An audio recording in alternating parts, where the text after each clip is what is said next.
keep your New Year's resolutions. By the end of this video, you're going to gain a realistic roadmap to keeping your New Year's resolutions.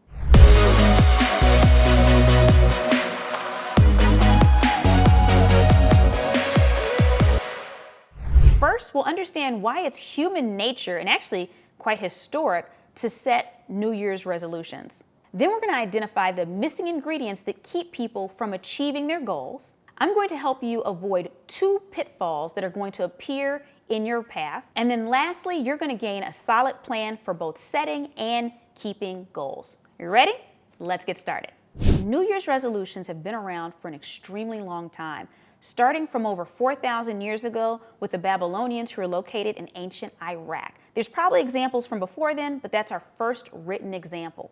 At the time, they celebrated New Year's with a religious festival called Akatu, where they made promises to their gods about what they would accomplish the following years. They also promised to repay debt and return borrowed items. So we can already see the beginning of humans trying to set goals to do better for the following year and be better people. Ancient Egyptians celebrated their New Year with the annual flooding of the Nile River, during which time they also made offerings and promises to their gods, seeking blessings for a bountiful harvest and a wonderful New Year's ahead. So we can see that historically all around the world, ancient China, different parts of Africa and Europe, people have been making promises at the start of the year or the start of a new agricultural season since time immemorial. So we're following in pretty good footsteps. So whether you look at New Year's as an annual mulligans or a time for you to actually grow as a human and be of better service, you're in great company. Humans have been doing this forever. But we've also been failing at this forever too. One of the reasons that we tend to fail at achieving our New Year's goals is because we don't identify our why. Why do you want to do a thing? So if your goal has to do with earning more money, what do you need that money for? How will your life look different? If you're looking to eat healthier, how will that pay off? What is it that you're wanting in the future that will connect you with what you're doing now so that you're excited about making whatever sacrifice or doing whatever extra work needs to be done to accomplish that goal? So take the time to establish your why. For any New Year's resolutions that you might have, why are you setting these resolutions? How will they make your life better? How will they influence someone else's life for the better? Why are you doing it?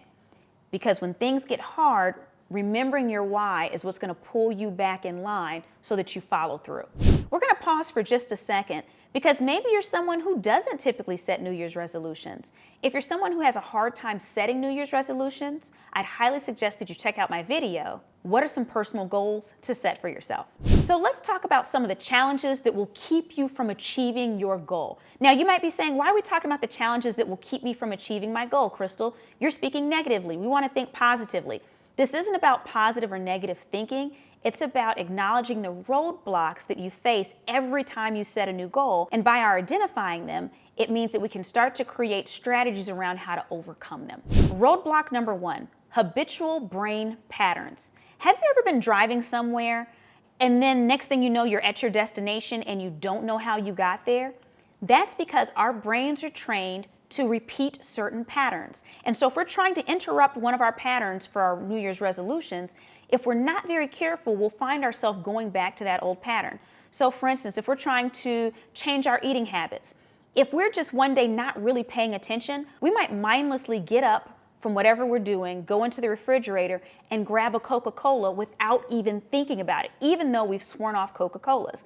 We can find ourselves doing things not because we're intentionally trying to sabotage ourselves, but because they're habits. They're things that we've just learned to do, and our brain now recognizes this as normal. So we're going to have to interrupt those habitual brain patterns.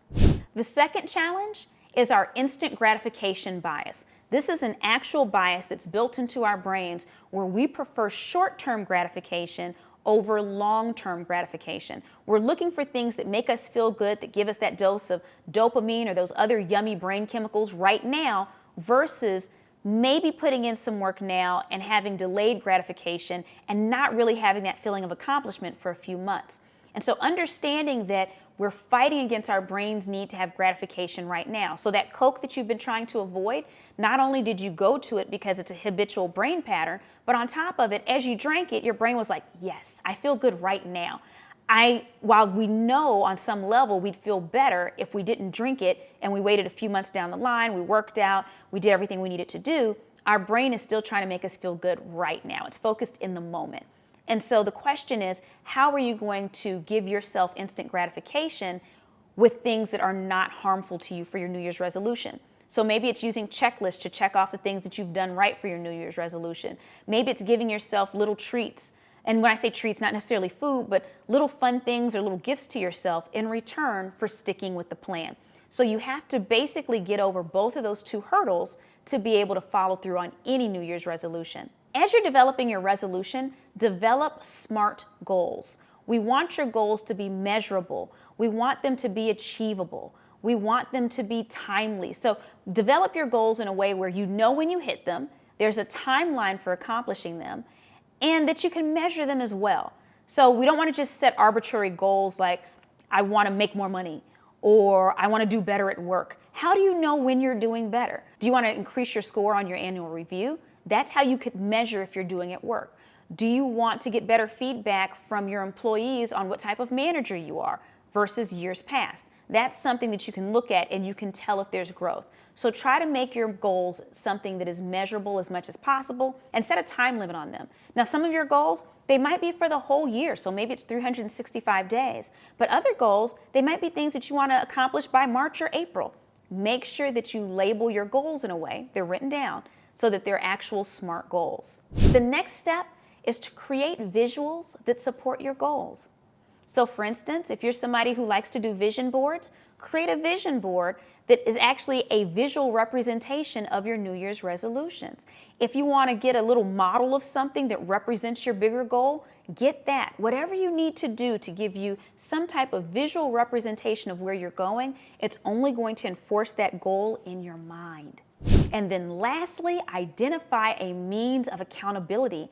Are you tracking something in an app so you can see right or wrong whether you did something? Are you sharing this information with a partner or someone at work or someone in another department who's holding you accountable for these different things? Whatever your resolutions are, whether they be personal or work related, you need some type of accountability in the form of some type of checklist, technology, or accountability partner. That's what tends to keep us honest, because as humans, most of us don't want to be proven as hypocrites or liars. We want to show that we can follow through on our promises. Speaking of following through on our goals, I have a gift for you. If you look in the description of this video right now, you'll notice there's a link to download a Future Ready Playbook. This playbook will actually help you in accomplishing these New Year's goals or any kind of goals that you want to accomplish, because it provides you with futurist tools that allow you to be more strategic on the personal level, professional level, or even organizational level. So take a moment and download it right now.